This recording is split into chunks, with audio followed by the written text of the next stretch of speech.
Of that will be all right. जैसे कि मैंने आपके साथ प्रॉमिस किया था कि मैं बहुत जल्द एक नए वीडियो के साथ हाजिर हो जाऊंगा। सो गाइज, आज मैं एक नए टॉपिक के साथ आया हूँ, एक नए लेक्चर के साथ आया हूँ regarding Indian freedom struggle, that is the formation of INC and the important sessions of INC। Friends, इससे पहले कि मैं अपना लेक्चर स्टार्ट करूँ, आपसे एक रिक्वेस्ट कर रहा हूँ, वो ये है कि इस चैनल को ज़्यादा से ज़्यादा शेयर करना है, सब्सक्राइब करना है, लाइक करना है। और जो भी आपके आसपास अगल बगल में जो भी लड़के या जो भी बच्चे जो है डिफरेंट SSB एग्ज़ाम्स के लिए प्रिपरेशन कर रहे हैं, जिनके लिए एक टॉपिक है सिलेबस के अंदर, ज़्यादा से ज़्यादा बच्चों तक जो है आपको इस मेरी कोशिश को पहुंचाना है, ताकि उनका भी भला हो और मुझे भी नई ऊर्जा मिलती रहे, नई एनर्जी मिलती रहे, और मैं आगे भी जो है आपके लिए काम करता रहूं। सो गाइस, इस उम्मीद के साथ let's start our lecture, let's start our video, let's start our topic. And the topic is Indian National Congress. Guys, इसमें हम जो चीज़ें डिस्कस करेंगे आज के इस लेक्चर में वो है formation of INC and the important sessions of INC। First of all, formation of INC। Guys, Indian National Congress की फॉर्मेशन का जहाँ तक सवाल है, गाइस इसको बॉम्बे में दिसंबर 1885 में फॉर्म किया गया था, इस्टेब्लिश किया गया था।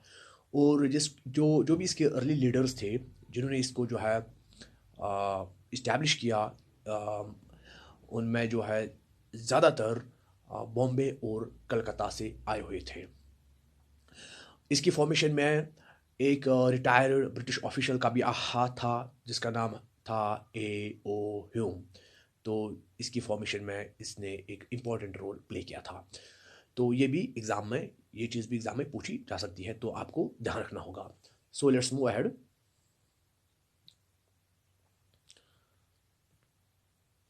फ्रेंड्स, इसके जो ऑब्जेक्टिव्स थे INC के, वो कई सारे थे, but the most important ones our nation building. यानी कि एक भारतीय को लगे कि मेरी पहचान ये है कि मैं भारत का रहने वाला हूँ, मैं इंडियन हूँ, ये मेरी पहचान है। ऐसा सब लोगों को मिले लगे, ऐसी पहचान सब लोगों की बने। INC जो है इस डायरेक्शन में काम कर रही थी, क्योंकि जो कॉलोनियल एडमिनिस्ट्रेटर्स थे वो इंडिया को एज अ नेशन कंसिडर नहीं करते थे, but just a geographical expression. तो इस चीज़ को जो है दूर करने के लिए, इस चीज़ को ख़त्म करने के लिए और एक अलग पहचान बनाने के लिए, और वो ये पहचान हो कि हर एक आदमी जो कि भारत में रह रहा है उसकी पहचान ये है कि वो सबसे पहले भारतीय है, इंडियन है।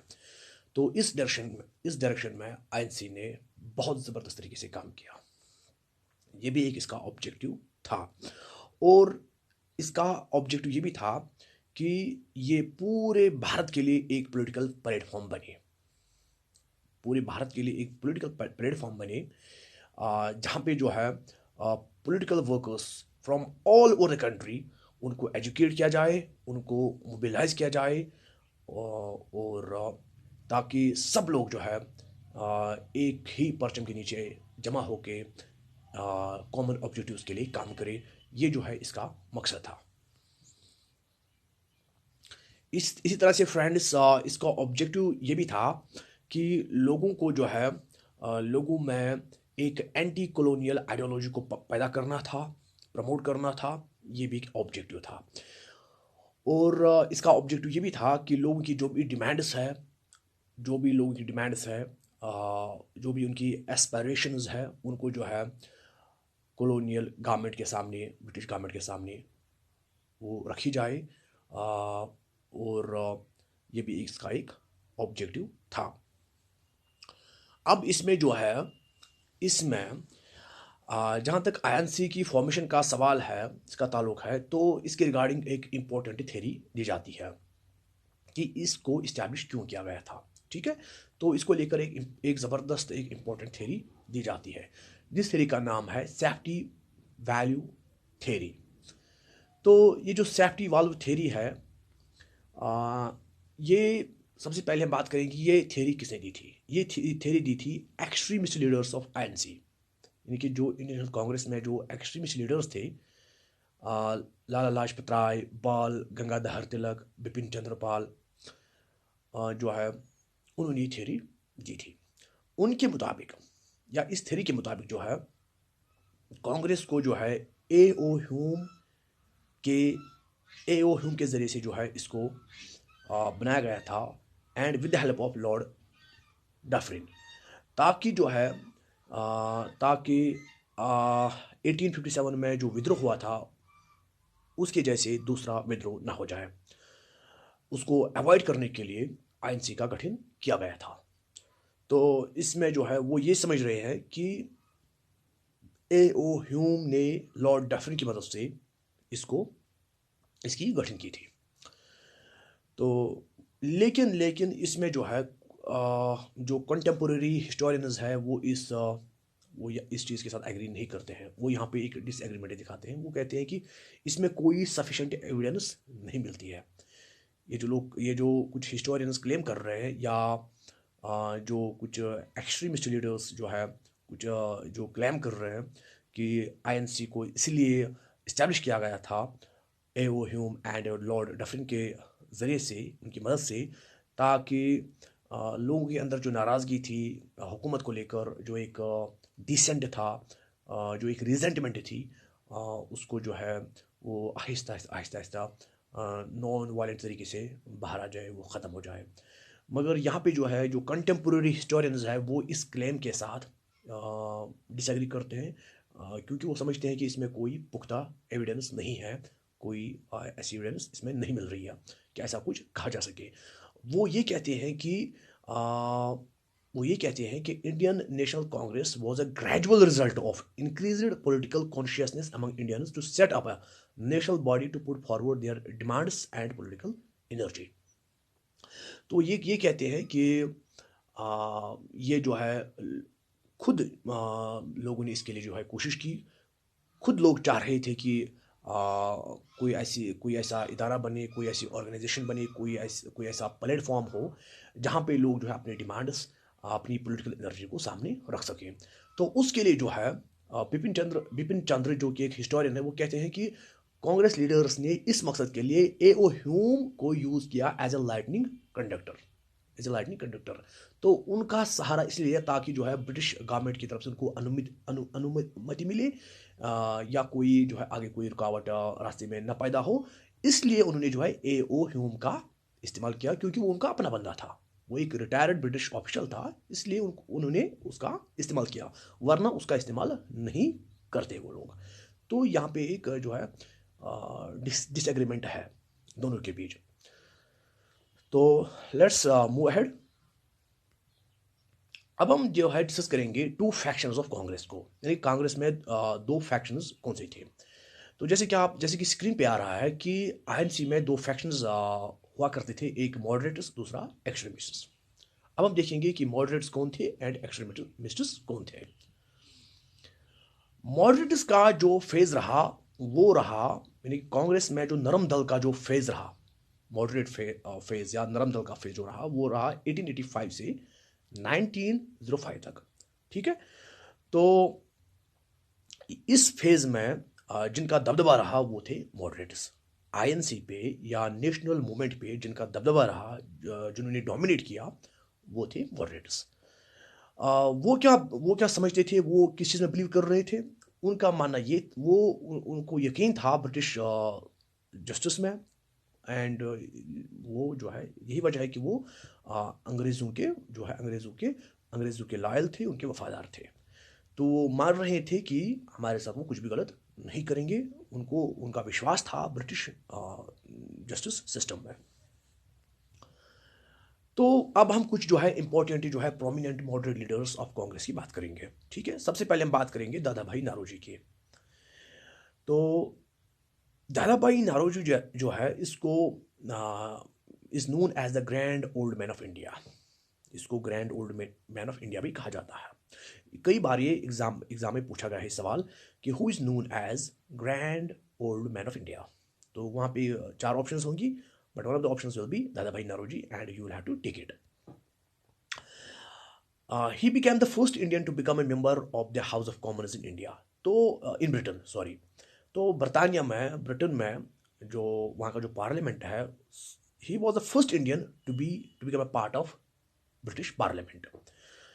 इन्होंने एक किताब लिखी जिस किताब का कई बार जो है ये भी एग्जामिनेशन में कई बार ये क्वेश्चन भी पूछा गया है रिगार्डिंग दादा भाई नौरोजी। उसने एक इंपॉर्टेंट किताब लिखी थी जिसका नाम है poverty and un British rule in India. और इस बुक के अंदर, इस इंपॉर्टेंट बुक के अंदर उन्होंने एक थ्योरी दी थी, and the name of that theory is drain of wealth theory. ये एक इंपॉर्टेंट थ्योरी थी जिसको दिया था दादा भाई नौरोजी ने इन इस बुक जिसका नाम है poverty and un British rule in India. तो ये जो है, ये जो स्लाइड है, ये आपके लिए बहुत ही इंपॉर्टेंट है फ्रेंड्स, क्योंकि यहाँ से जो है, यहाँ से कई बार मैंने खुद भी देखा है एग्जाम में यहाँ से क्वेश्चंस पूछे जाते हैं। आगे हम देखते हैं जो दूसरा इंपॉर्टेंट मॉडरेट लीडर था एनसी का, his name is Umesh Chandra Banerjee, that is WC Banerjee. अब इसके बारे में जो है WC बैनर्जी के बारे में कुछ फैक्ट समझाने की कोशिश करेंगे। इसके बारे में पहला फैक्ट ये है कि that he was the first president of INC, Indian National Congress का जो फर्स्ट सेशन हुआ था 1885 में, उस सेशन का जो प्रेसिडेंट बना था, पहला president, he was Umesh Chandra Banerjee. Profession से, पेशे के लिहाज से वो एक वकील थे, लॉयर थे, and first Indian to act as standing counsel. अब जो तीसरा इंपॉर्टेंट मॉडरेट लीडर है INC का, his name is G Subramania Iyer, एक इंपॉर्टेंट जो है मॉडरेट लीडर था। अब इसके बारे में हम जानने की कोशिश करेंगे कुछ facts. Started his career as a teacher, अपना जो है career as a teacher start करते हैं वो। और जो आज जो one of the leading newspapers of India in English, जिसको हम द हिंदू के नाम से जानते हैं, इसकी स्थापना, इसकी शुरुआत, इसको फाउंड, इसको इस्टेब्लिश G सुब्रमण्य अय्यर ने ही किया था इन 1878। तो ये क्वेश्चन भी जो है एग्जाम में पूछा जा सकता है कि who founded the newspaper the Hindu in India. So it was G Subramania Iyer and he founded this paper in 1878। आगे हम देखते हैं जो चौथा इंपॉर्टेंट मॉडरेट लीडर था, वो थे गोपाल कृष्ण गोखले। अब इसके बारे में जो है हम कुछ फैक्ट्स पढ़ेंगे। फर्स्ट फैक्ट, इसको जो है महात्मा गांधी का पॉलिटिकल गुरु कहा जाता है। इसको महात्मा गांधी का पॉलिटिकल गुरु कहा जाता है। किसको? गोपाल कृष्ण गोखले को। इसने 12 जून 1905 में पुणे महाराष्ट्र में servants of India society found की थी। देखिए कई बार मैंने देखा है ये क्वेश्चन भी एग्जाम में पूछा जाता है, that who founded the servants of India society. So it was Gopal Krishna Gokhale. साल भी पूछा जा सकता है, सो आपको वो भी याद रखना है, इट इज 1905 पुणे के अंदर महाराष्ट्र में इसकी जो है स्थापना हुई थी बाय गोपाल कृष्ण गोखले। और ये क्वेश्चन भी कई बार पूछा गया है, who is regarded as Mahatma Gandhi political guru? It is again Gopal Krishna Gokhale. तो मैं कोशिश कर रहा हूं कि सभी चीजें जो है आपके लिए लाई जाए, स्लाइड्स के अंदर शामिल की जाए, लेक्चर में शामिल की जाए, जो एग्जामिनेशन पॉइंट ऑफ व्यू से आपके लिए बहुत ही इंपॉर्टेंट है। तो आगे हम देखते हैं जो 5वें नंबर पे है मॉडरेट लीडर, वो है सर सुरेंद्रनाथ बैनर्जी। इसको जो है राष्ट्रगुरु भी कहा जाता है। इंडियन नेशनल एसोसिएशन को फाउंड किया था इन 1876 में, जिसको बाद में INC के साथ मर्ज किया गया था। तो ये क्वेश्चन भी कई बार एग्जाम में पूछा गया है। तो मैंने वही चीज़ें यहाँ पे ली है जो एग्जामिनेशन पॉइंट ऑफ व्यू से बहुत ही इंपॉर्टेंट है आपके लिए। तो ये क्वेश्चन भी जो है पूछा जा सकता है, दैट इंडियन नेशनल एसोसिएशन को किसने फाउंड किया था? Was the founder of Indian national association, it was sir Surendranath Banerjee. और किस साल में इसको मर्ज किया गया था with INC? So that is in 1885। तो तब इसको जो है मर्ज किया जाता है। आगे हम देखते हैं। अब यहां से हम पढ़ेंगे एक्सट्रीमिस्ट के बारे में।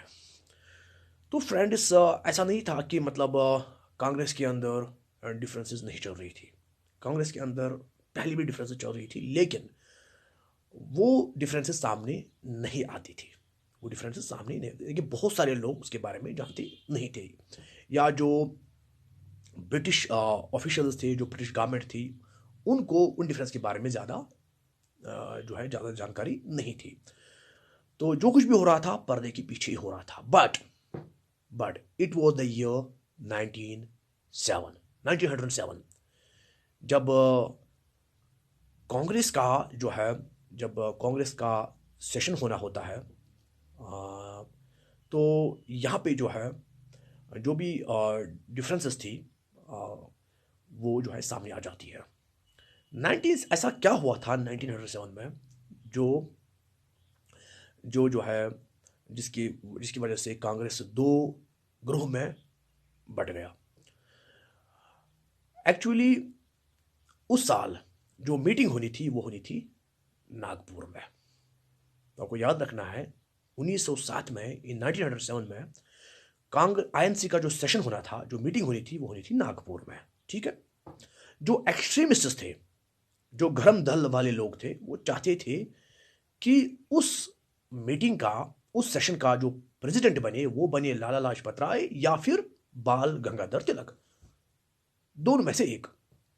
मगर जो मॉडरेटर्स थे, जो नरम दल वाले लोग थे, वो चाहते थे कि रास बिहारी घोष उस सेशन का प्रेसिडेंट बने। लेकिन आईएनसी का एक रूल था, वो ये कहता था कि जिस जगह, जिस शहर में, जिस प्रोविंस में आईएनसी का सेशन हो जाए, मीटिंग हो जाए, उस सेशन का, उस मीटिंग का प्रेसिडेंट उस शहर का नहीं हो सकता था। ठीक है, नहीं हो सकता था। अब इन्होंने क्या किया, इन्होंने जो बाल गंगाधर तिलक था वो आते थे बॉम्बे प्रेसिडेंसी से, जहां सूरत भी सिचुएटेड था। तो मॉडरेटर्स ने क्या किया, मॉडरेटर्स ने जो है जानबूझकर वेन्यू चेंज किया, सेशन का वेन्यू चेंज किया, मीटिंग का वेन्यू चेंज किया। सूरत से जो है टू सूरत, उन्होंने सूरत किया उसका सेशन, ताकि, क्योंकि तिलक वहीं से आते थे, ताकि तिलक जो है उसको प्रेसिडेंट बनने का मौका न मिले। क्योंकि ये रूल था, जिस शहर में सेशन होता, जिस शहर में मीटिंग कंडक्ट की जाती, उस शहर का कोई भी आदमी जो है जो उस शहर से आता हो, वो उस सेशन या उस मीटिंग का प्रेसिडेंट नहीं बनता, उसको प्रिजाइड नहीं करता।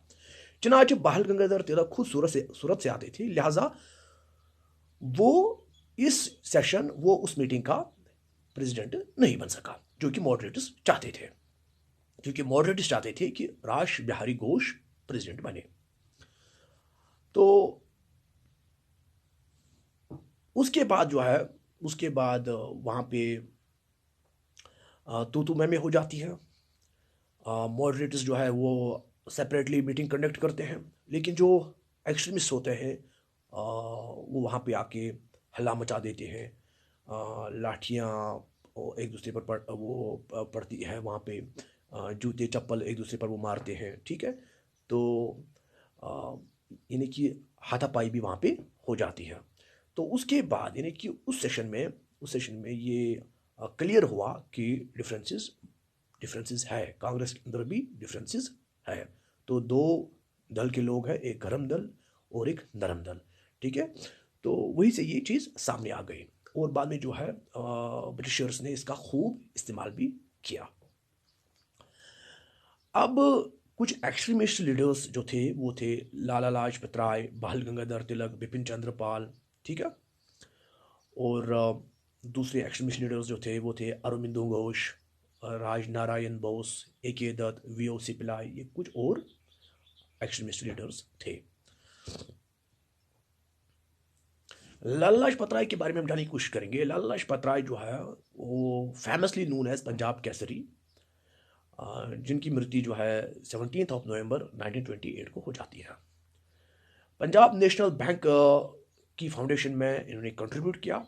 एक एक्सट्रीमिस्ट लीडर थे, और भगत सिंह और दूसरे लोग जो है राजगुरु भगत सिंह इनको अपना गुरु, अपना हीरो समझते थे। लाला लाजपत राय जो है, लाला लाजपत राय ने एक उर्दू डेली भी स्टार्ट किया था जिसका नाम था वंदे मातरम। ठीक है, ये भी एक इंपॉर्टेंट फॉर्मेशन है जिसको आपको याद रखना है। बाल गंगाधर तिलक, जहां तक इसका सवाल है, ये भी एक एक्सट्रीमिस्ट लीडर थे। जहां तक इसका सवाल है, इन्होंने एक मराठी न्यूज़पेपर स्टार्ट किया था इन 1881 में, जिसका नाम था केसरी। और उन्होंने ही कहा था Swaraj is my birth right and I shall have it, यानी कि freedom is my birth right and I shall have it, ये बाल गंगाधर तिलक ने ही कहा था।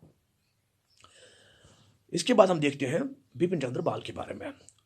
एज अ जर्नलिस्ट वो लिखते थे बंगाल पब्लिक ओपिनियन के लिए, ट्रिब्यून के लिए एंड न्यू इंडिया के लिए, जैसे अखबारों के लिए वो लिखा करते थे। ठीक है, इस तरह वो भी एक एक्सट्रीमिस्ट लीडर थे। Bipin Chandra Pal is known as the father of revolutionary thoughts in India,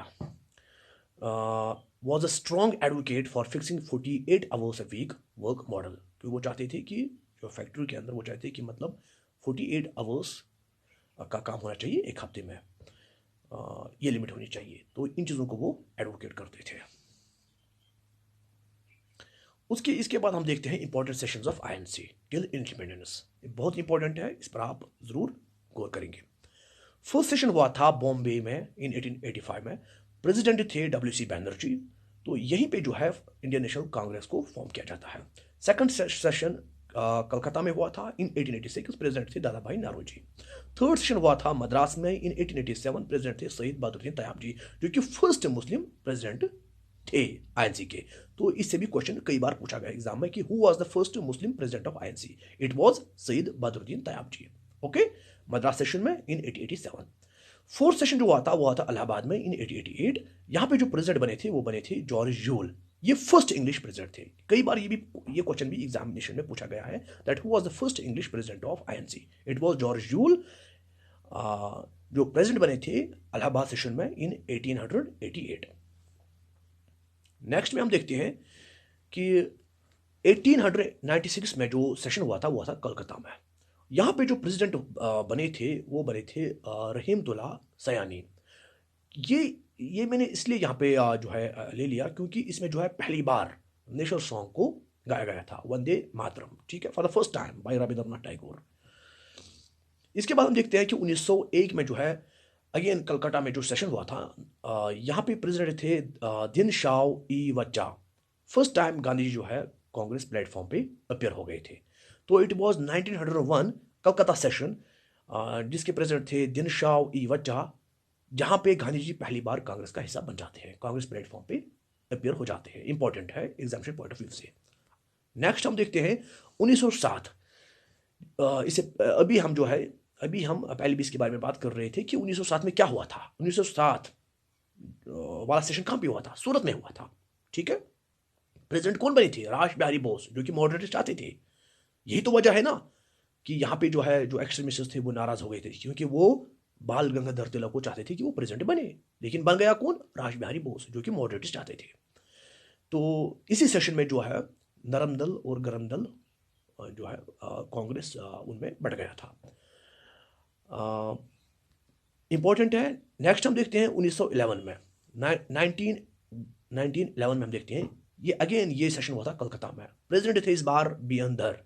first time Jana Gana मन जो है इस सेशन में गाया गया था। देखिए कई बार मैंने देखा है ये क्वेश्चन एग्जामिनेशन में पूछा गया है कि in which session Jana Gana मन was recited. So it was actually the Calcutta session which happened in 1911। इस सेशन के अंदर जो है पहली बार जन गण मन को गाया गया था। और इसी साल 1911 में दिल्ली को जो है नई कैपिटल के तौर पे फाउंड किया गया था बाय किंग जॉर्ज V। इसके बाद हम नेक्स्ट देखते हैं 1916 का सेशन, जो कि लखनऊ में हुआ था, जिसके प्रेसिडेंट थे AC मजुमदार। यहाँ पे हम अगेन देखते हैं कि 1907 में कांग्रेस स्प्लिट हो गया था मॉडरेट्स एंड एक्सट्रीमिस्ट्स में। ठीक है, इस सेशन में क्या हुआ था? मॉडरेट्स एंड एक्सट्रीमिस्ट्स ये दोनों जो है फिर से मिल गए। ठीक है, ये सेशन इसलिए भी इंपॉर्टेंट है क्योंकि इसी सेशन के अंदर लखनऊ पैक्ट भी साइन हुई थी between Congress and Muslim league, ताकि एक पॉलिटिकल कंसेंसस बिल्ड किया जा सके। ये क्वेश्चन भी कई बार एग्जाम में आ चुका है कि in which session in which year Lucknow Pact was signed between Congress and Muslim League. It was actually in 1916 at Lucknow. इसके बाद हम देखते हैं नेक्स्ट 1917 का सेशन, जो कि अगेन कलकत्ता में हुआ था। इस बार जो प्रेसिडेंट थे वो इस बार जो प्रेसिडेंट थी वो थी अन्नी बेसेंट। ये first woman president of Congress थी। तो पहली बार कोई महिला, कोई खातून जो है आईएनसी की प्रेसिडेंट बनी थी, एंड इट वाज अन्नी बेसेंट। अब इसके बारे में हम कुछ फैक्ट जानने की कोशिश करेंगे। फर्स्ट फैक्ट ये है कि इन्होंने एक न्यूज़पेपर स्टार्ट किया था, न्यू इंडिया। तो न्यू इंडिया इनका एक अखबार था, इनका न्यूज़पेपर था। और इन्होंने जो है होम रूल लीग भी इन्होंने स्टार्ट किया था 1916 में। कई बार क्वेश्चन आ चुका है एग्जाम में, इंपॉर्टेंट है। नेक्स्ट हम देखते हैं 1920 का एक स्पेशल सेशन हुआ था, जो कि अगेन कलकत्ता में हुआ था। इस बार जो प्रेसिडेंट था वो था लाला लाजपत राय। अब ये सेशन इंपॉर्टेंट क्यों है? ये इसलिए इंपॉर्टेंट है क्योंकि इस सेशन में नॉन कोऑपरेशन रेजोल्यूशन को पास किया गया था, महात्मा गांधी के जरिए से लाया गया था इसमें, जो कि पास हुआ था।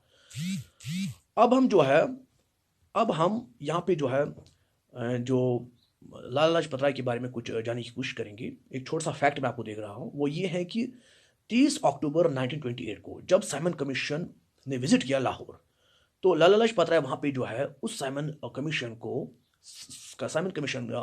बाइकाट करने के लिए वहाँ पे जो है एक प्रोटेस्ट मार्च लीड कर रहे थे। ठीक है, तो जब एक प्रोटेस्ट मार्च वो लीड कर रहे थे तो एंड स्लोगन्स रेज कर रहे थे go Simon go back, Simon go back, so go Simon go back. तो इस तरह के जो है नारे वहाँ पे जो है वो रेज कर रहे थे, and they were leading a black flags in their hands to boycott Simon commission.